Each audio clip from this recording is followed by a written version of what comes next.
Olá! Hoje no mundo político, a reforma eleitoral na Câmara dos Deputados. Em destaque, o distritão e o voto impresso.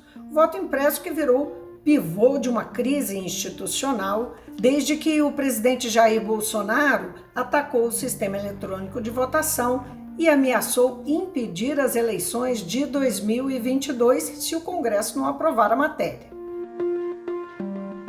Eu vou conversar com Edilene Lobo, a advogada Edilene Lobo, que é especialista em direito eleitoral. Edilene, obrigada por atender o Mundo Político, a TV Assembleia.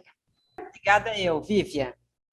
Como é que você observa essa escalada de tensões entre o presidente Jair Bolsonaro, o governo dele, e o TSE e o STF, não é?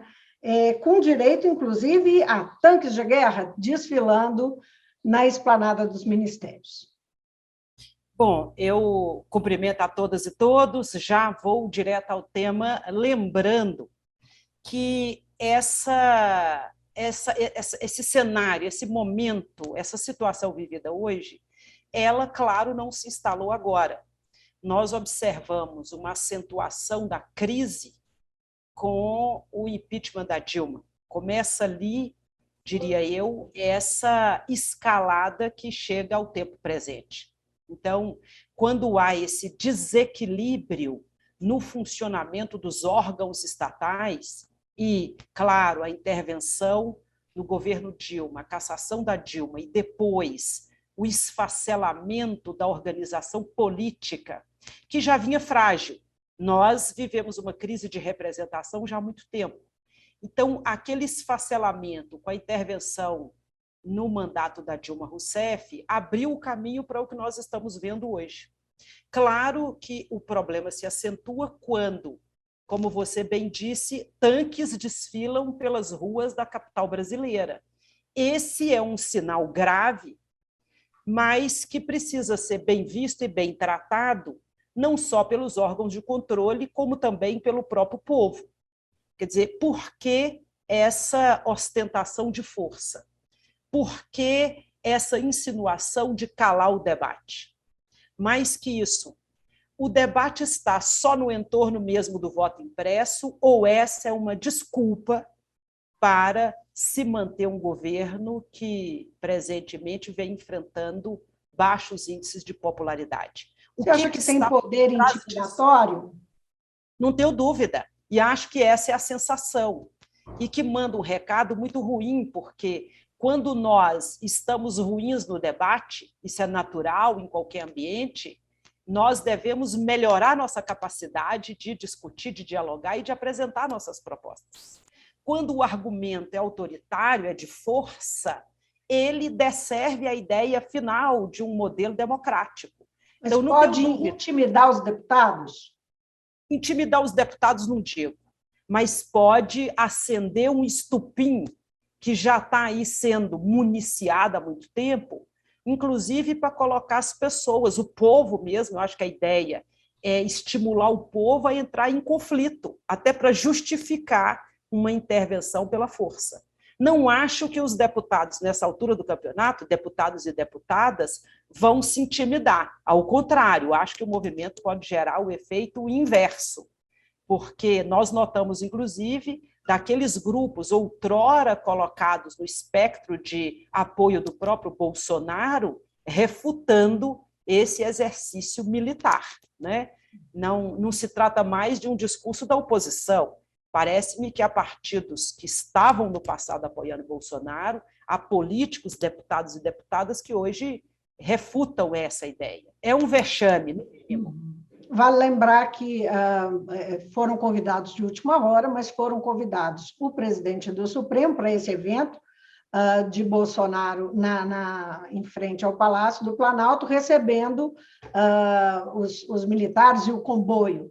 Foram convidados o presidente do STF, o ministro Luiz Fux, foram convidados também o presidente da Câmara e o presidente do Senado. O presidente da Câmara, que é um aliado de primeira hora do presidente, né?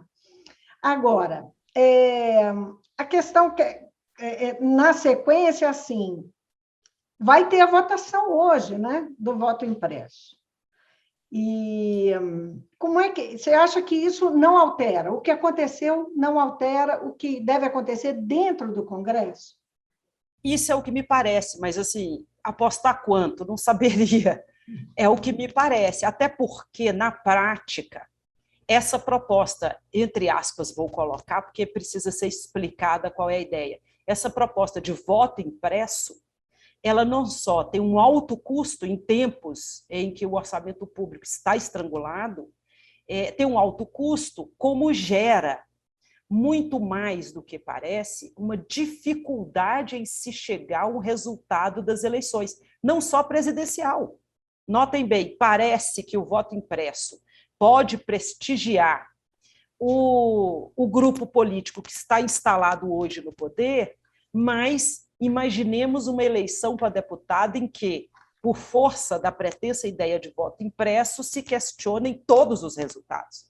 Então, o que quer dizer é que, a despeito de pretender inaugurar um debate sobre segurança e confiança na urna eletrônica, a ideia aqui é manter, como foi a tônica desse governo, manter o caos como tática para a ideia de permanecer no poder. Então, o voto impresso não resolve um problema da eleição presidencial e vai, além disso, cavar mais dificuldades para se encontrar os eleitos a deputado, a vereador, ao executivo municipal, ao executivo estadual. Então, eu penso que vamos dizer assim, esse pragmatismo deve orientar a votação hoje da PEC. A comissão que rejeitou essa PEC já indicava isso, altos custos, improbabilidade de alterar a sistemática de captação eletrônica do voto, e me parece que o plenário deve manter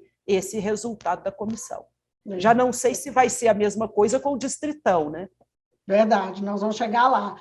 Na verdade, a votação que precisa de uma PEC precisa de 308 votos, né, no plenário. E tem também, saiu essa manhã, o relatório da auditoria que o Tribunal de Contas da União fez no sistema eletrônico de votação, com uma série de razões pró-sistema eletrônico, defendendo o sistema eletrônico e a praticidade e a lisura dele, e rejeitando e criticando também o voto impresso, quer dizer, há um conjunto aí de argumentos contra os tanques, né?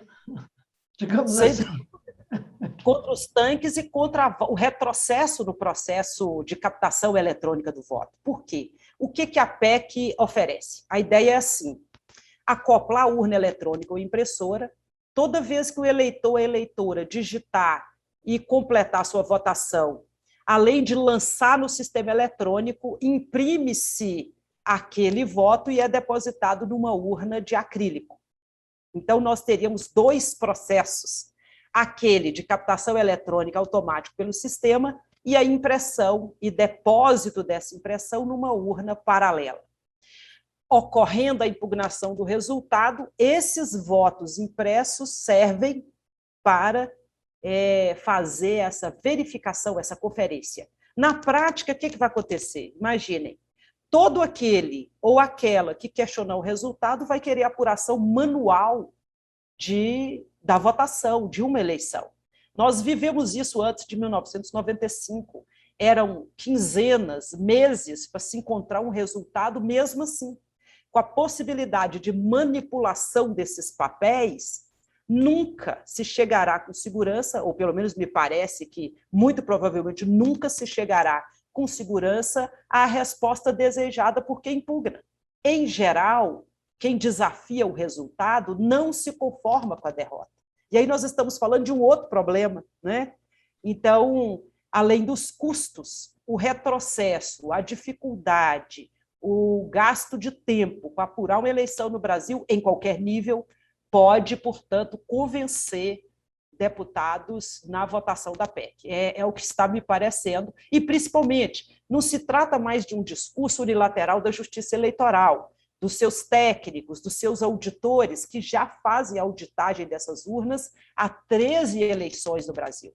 Nós estamos vendo outros organismos, inclusive internacionais, outros organismos brasileiros, como o TCU, dizendo que o sistema é confiável e que, inclusive, aquele discurso de voto auditável, já existe a auditagem cada dia mais bem aperfeiçoada pelos sistemas eletrônicos, já existe auditagem, portanto, esse convencimento a partir de estudos técnicos de outros órgãos fora desse espectro político imediato vem corroborando, me parece aqui, a confirmação do resultado da comissão especial, de que não se deveria aprovar a emenda, o projeto de emenda à Constituição.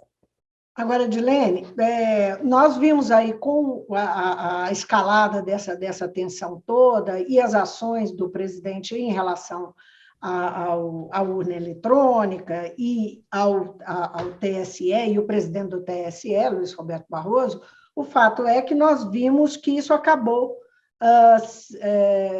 propiciando aí inquéritos, né? Um inquérito administrativo que está no Tribunal Superior Eleitoral e uma notícia crime, um pedido para que fosse anexado ao inquérito que está no Supremo Tribunal Federal, esse sim é criminal das fake news, incluindo o presidente da República. Enfim, a pergunta é, para onde isso vai levar, né?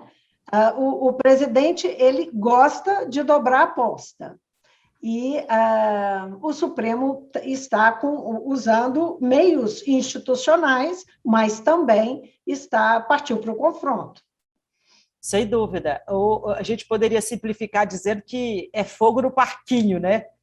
E o problema central aqui, me parece, é que cada vez mais chega mais lenha à fogueira.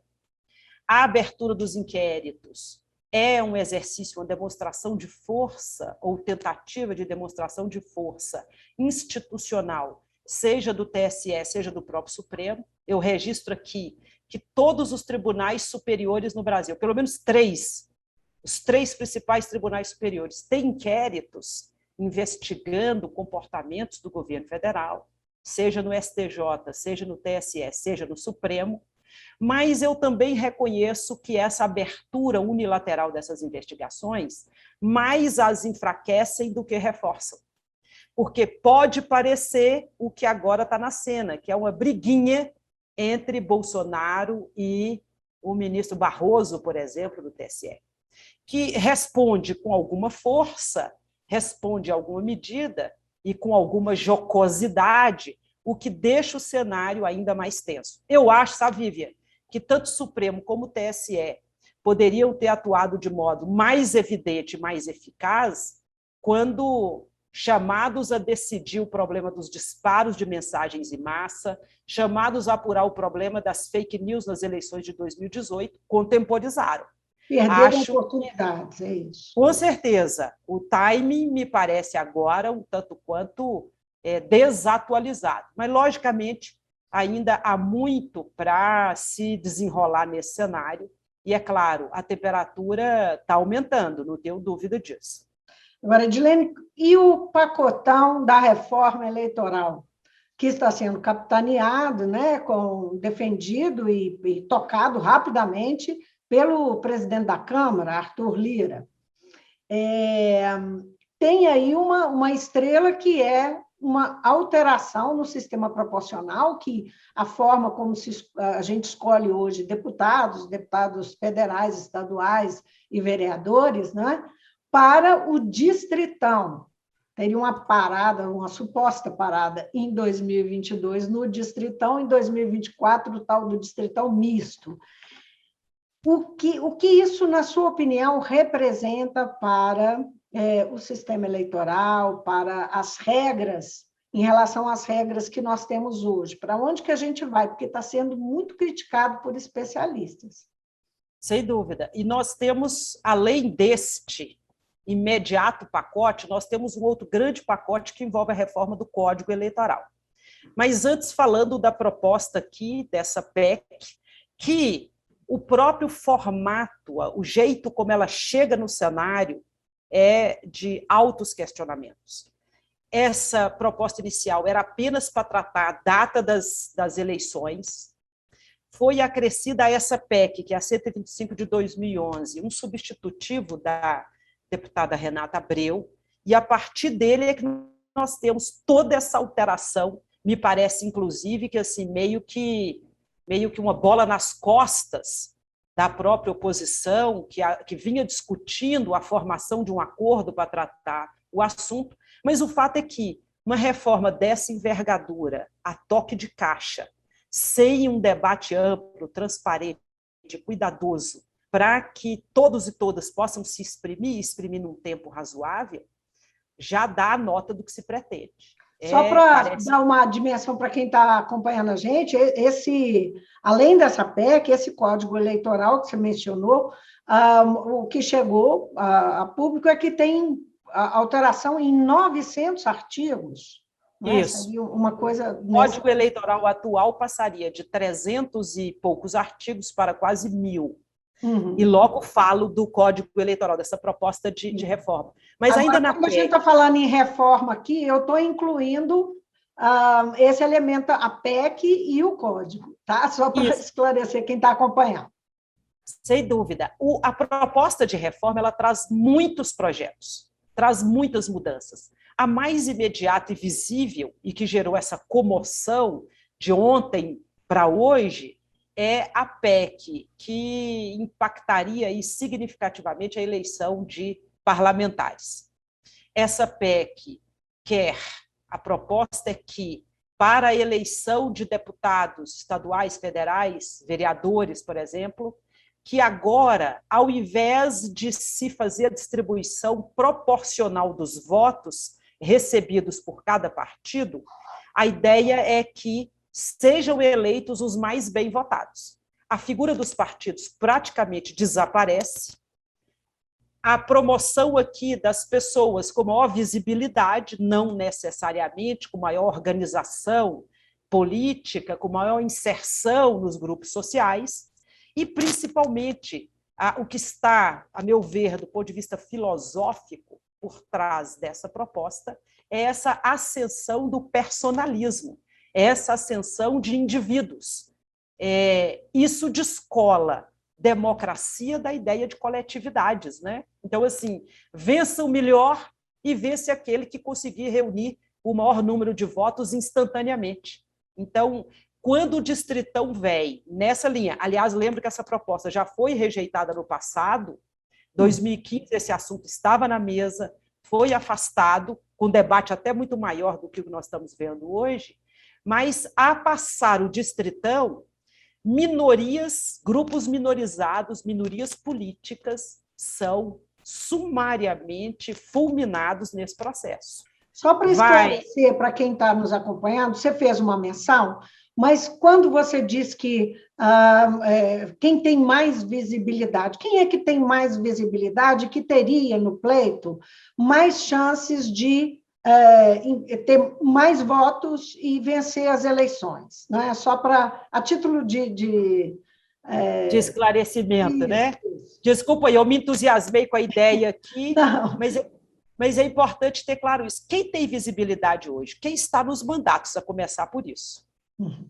Segundo, num processo eleitoral custoso e caro, quem tem dinheiro. Quem tem dinheiro que consegue bancar suas próprias campanhas. Dinheiro é muito dinheiro, né? Porque campanha é caro. Sim, e a começar por aí, dinheiro, muito dinheiro. Ou seja, nós estamos falando, quando falamos de quem tem muito dinheiro, de um grupo cristalizado na sociedade brasileira, os mais ricos. Além disso, aquelas pessoas que, por qualquer razão, por exemplo, em decorrência das suas atividades, uma celebridade das redes sociais, as celebridades instantâneas das redes sociais, os apresentadores, apresentadoras de programas variados pela televisão, pelo rádio, pelas próprias redes sociais. Enfim, aquelas pessoas que compõem os grupos mais privilegiados na sociedade brasileira, não tenho dúvida. As grandes lideranças religiosas também entram nisso aí? Claro, penso que também. Então, assim, nem estou falando propriamente de lideranças, de grandes lideranças, porque quando nós falamos de grandes lideranças, pressupõe-se um grande número de pessoas que reconheçam essas figuras. O problema aqui é principalmente o abuso do poder econômico e o abuso dos poderes nessas várias instituições que confere projeção para essas pessoas. O abuso do poder religioso, por exemplo, o abuso do poder das mídias sociais, o abuso dos veículos de comunicação social em geral, enfim. A ideia não me parece vir para homenagear diálogos públicos e democracia. Portanto, não sei se essa é uma proposta que atende àquilo que deveria ser um debate franco no parlamento brasileiro, que deve representar o povo. Você falou em prejuízo das minorias, né? Quando você fala em minorias, a gente pode colocar nesse pacote mulheres, coletivo LGBTQIA+, população negra, enfim, as minorias políticas, não as minorias numéricas, os grupos, que prefiro chamar aqui de grupos minorizados sistematicamente no Brasil, não é? E é tão curioso, Vivian, que na proposta de reforma do Código, e daqui a pouco, quando você me indagar, vou pontuar melhor, mas na proposta de reforma do Código, há lá a previsão das candidaturas coletivas, que deve ser bem saudada. Agora, o que adianta as candidaturas coletivas? Na pretensão de oportunizar que grupos minorizados se reorganizem, se apoiem para eleger um ou outro representante. Não vai adiantar essa ideia se mantido aqui o distritão. Todo o resto, que se pensar na inclusão dos grupos minorizados, ele deixa de ter sentido quando não se garante proporcionalidade, quando tira da cena os partidos políticos, percebe? Falando do Código, então, tem um tal de voto preferencial, né? Que acabaria com o segundo turno. Como é que é isso? Como é que funciona isso? Aqui, o tal voto preferencial viria mesmo dessa PEC que traz o distritão. A proposta da relatora, que, segundo ela, teria sido extraída do modelo de Nova York, nos Estados Unidos, e da Irlanda, é que, para presidente, por exemplo, o eleitor, a eleitora, poderia indicar 5 nomes de candidatos. Então, imagina isso. Tem 5 candidatos na disputa. Aí o cidadão, a cidadã vai lá e escolhe os 5 que estão na disputa. Como é que esse assunto se resolveria mesmo na apuração? O tema está mal esclarecido, mal explicado, e como foi sacado assim da cartola no último minuto, não há muita clareza. Mas o que até agora se identificou é que a ideia seria essa: o eleitor não vota só numa única pessoa. O eleitor ou a eleitora poderia indicar vários candidatos da sua preferência. Agora, qual que estaria na frente? Como é que você selecionaria? Vamos imaginar que, hipoteticamente, que todo mundo escolhesse os 5 que estão disputando. Como é que faz para chegar ao resultado do pleito, não é?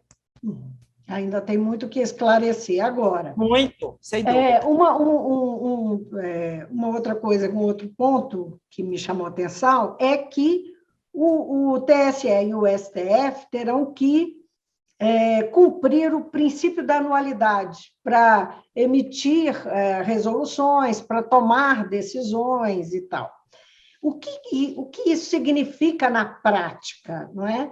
Bom, na prática, isso já acontece, Vivian.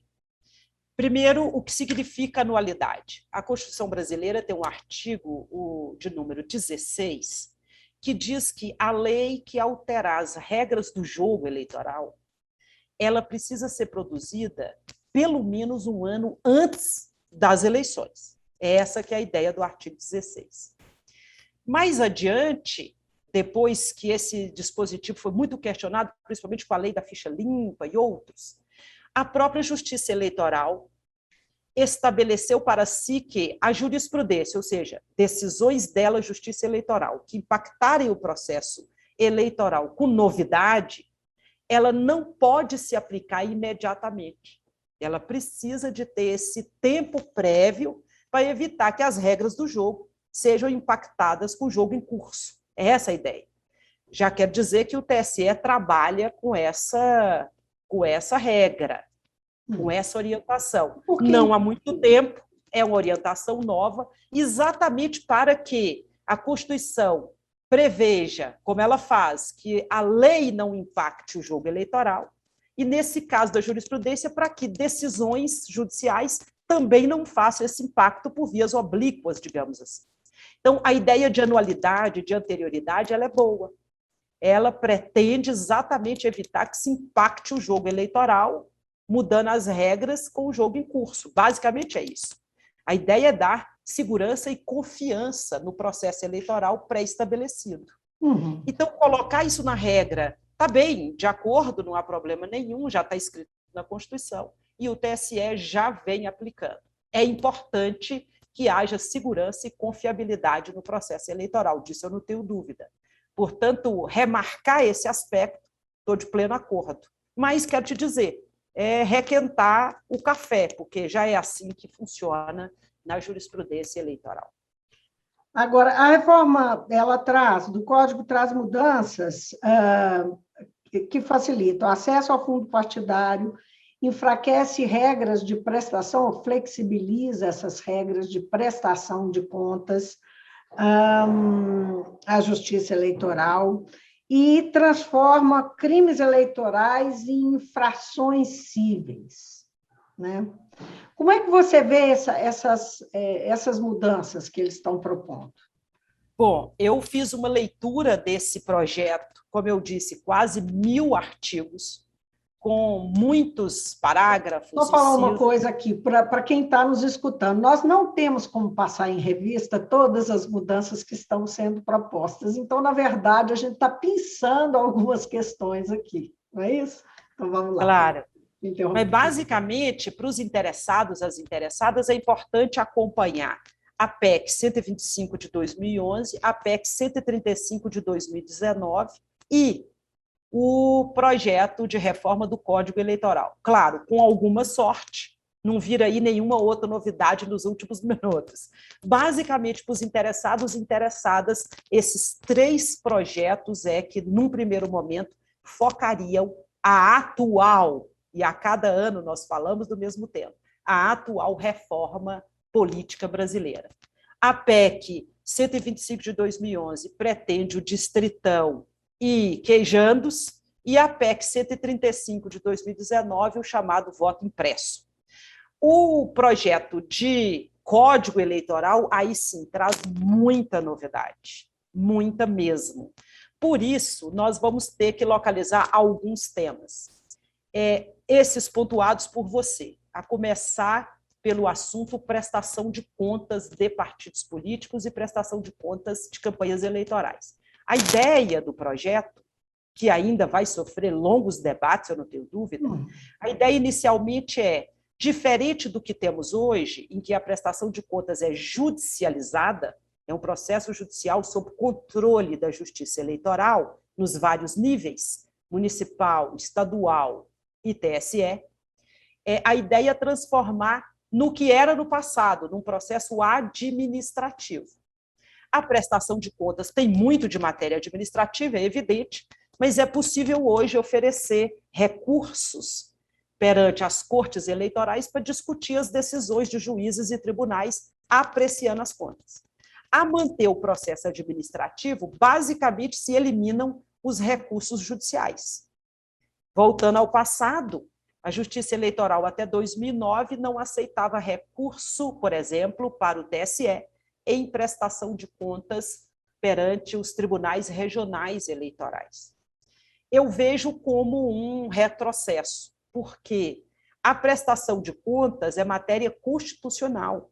Diz que partidos políticos são obrigados a prestar contas, eles devem, como fazem, prestar contas públicas, e a Justiça Eleitoral precisam apreciá-las a partir do que a legislação e a própria Constituição estabelece. Eu tenho dito sempre que falta qualidade nos votos e nas decisões judiciais e eleitorais nas prestações de contas.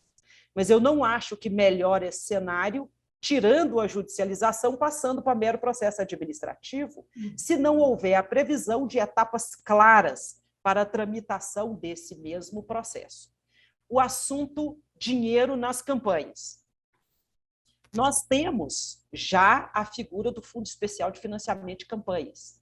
É surpreendente porque esse dinheiro que vem do esforço público, do orçamento público, que cada um de nós deposita, entrega para os governos, essa distribuição do financiamento de campanha, ela está bem estabelecida em algumas regras, seja a lei, seja resoluções do próprio tribunal, e hoje ela é feita a partir do que os partidos estabelecem nas suas estruturas internas.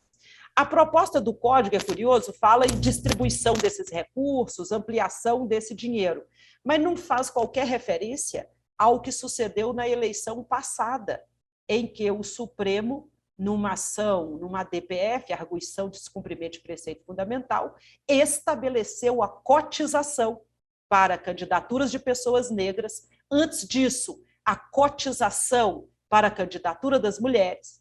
O projeto de código só fala de cota para a campanha das mulheres, mas nenhuma menção às pessoas negras. Nesse ponto, embora pareça querer distribuir o bolo, não me parece que seja essa a ideia. Aliás, na prática, não me parece que é isso que a reforma, que esse projeto traz. Eu dizia, aliás, que quanto a pessoas negras, a referência ao projeto de código é nenhuma. Nenhuma. Se Isso não me falha a memória, dentro do Congresso, né? Claro, e principalmente das organizações dessas coletividades, né? Porque, veja, o Supremo, quando disse que há que cotizar, que há que distribuir recursos de campanhas para as pessoas negras, numa DPF, criou um impacto importante para se debater inclusão e visibilidade de pessoas negras. A reforma do Código, que tenta ser uma novidade, ignora por completo, né? Então, nesse ponto, não me parece que a proposta traz uma novidade. E, nesse ponto, vai merecer resistência, não tenho dúvida. O assunto crimes eleitorais.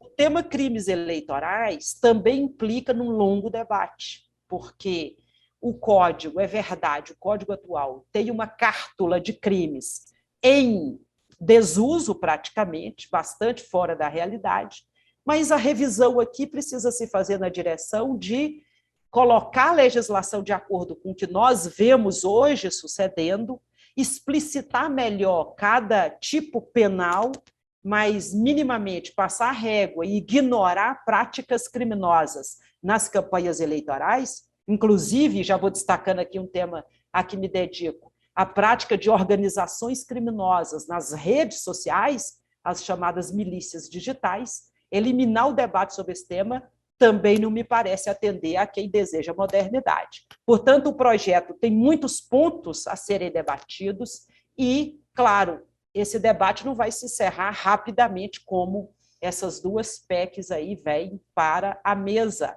do Congresso Nacional Brasileiro. Mas, claro, Vivian, as duas PECs trazem grandes novidades que, inclusive, podem retardar um debate mais, vamos dizer, qualitativo do projeto de reforma do Código Eleitoral. Só lembrando que, na verdade, essa discussão promete ainda se estender por muito tempo. Nós estamos ainda na primeira quinzena de agosto, e essa PEC, o PLC, enfim, tudo tem que ser votado até outubro, né? Início de outubro. Então, pela frente, aí nós temos pelo menos 2 meses, né? Mais de 2 meses de discussão, né? Com certeza. E, enquanto isso, grandes questões nacionais estão sendo colocadas em segundo plano. Por exemplo, o problema da pandemia, os maus tratos aos recursos públicos com a vacinação, por exemplo, a realidade que apresenta, por exemplo, o Rio de Janeiro sem vacina. Nenhum plano mais imediato de transformar a vacinação numa realidade. Quer dizer, saúde pública, educação, nós estamos numa crise. Eu tenho certeza que 2 anos, no mínimo, da educação brasileira estão desperdiçados. Então, enquanto isso, grandes temas de interesse estão em segundo plano, né? Enquanto se bate boca, se coloca tanque na rua para entregar um convite, que poderia muito bem ter sido feito pelo Twitter, né? Como é habitual aí dos agentes políticos federais. Enquanto isso, grandes temas nacionais em segundo plano. É uma pena.